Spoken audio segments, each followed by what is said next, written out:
Από μικρό παιδί μου άρεσαν πάρα πολύ τα card games, έπαιζα διάφορα card games, έχω πάει σε μεγάλα τουρνουά, σε ευρωπαϊκά, πανευρωπαϊκά, έχω πάρει καλές θέσεις γενικά. Ώσπου μια μέρα οι φίλοι μου πάνε, Γιώργο, έχει βγει ένα καινούριο card game, έχει βγει το Hearthstone, Heroes of Warcraft. Έλα να παίξεις, φαίνεται πολύ ωραίο.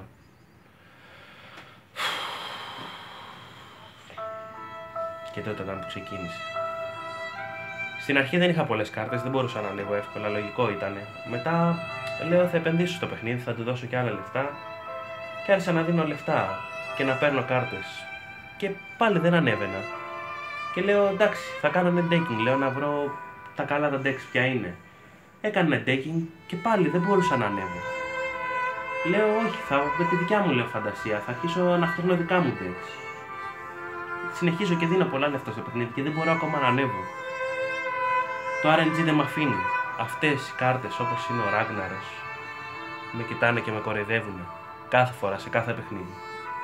Με ό,τι και να παίζω. Τώρα προσπαθώ να ανέβω με το Mid-Range Shaman. Είμαι rank 14. Πιστεύω ότι αν τα καταφέρω μπορώ να τερματίσω rank 12. Γιώργο! Τι είναι? Το Taskar έφαγε nerf. Έφαγε nerf το Taskar. Εντάξει. Και πάλι ήταν η μόνη κάρτα που μου καθόταν. Αυτή και Flame Waker. Δύο κάρτες είχα που μου κάθονταν πάντα. Γιώργο! Τι?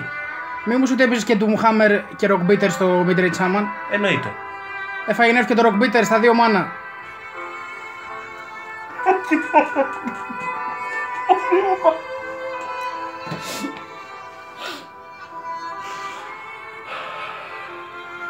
Αυτά είναι. Τώρα τελευταία έχω αρχίσει και αγχώνομαι τόσο πολύ που έχω αρχίσει και το κάπνισμα.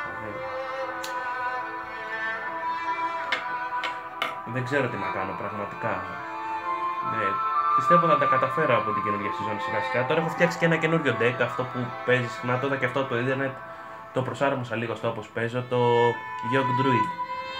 Νομίζω θα τα πάω πολύ καλά, μπορεί να φτάσω και rank 10 σε αυτό το season. Εντάξει, θα τα καταφέρω πιστεύω. Γιώργο! Τι είναι ρε? Έφαγε nerf και το Yogg. Έφαγε nerf ο Yogg.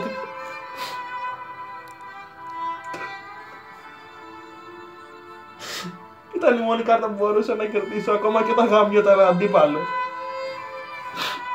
Τι να παίξω τώρα? Πραγματικά δεν ξέρω τι να κάνω. Δεν ξέρω. Βλέπω τους φίλους μου να ανεβαίνουν, να φτάνουν legend. Χωρίς να έχουν κάρτες και εγώ που τις έχω όλες, να μην μπορώ να ανέβω πραγματικά.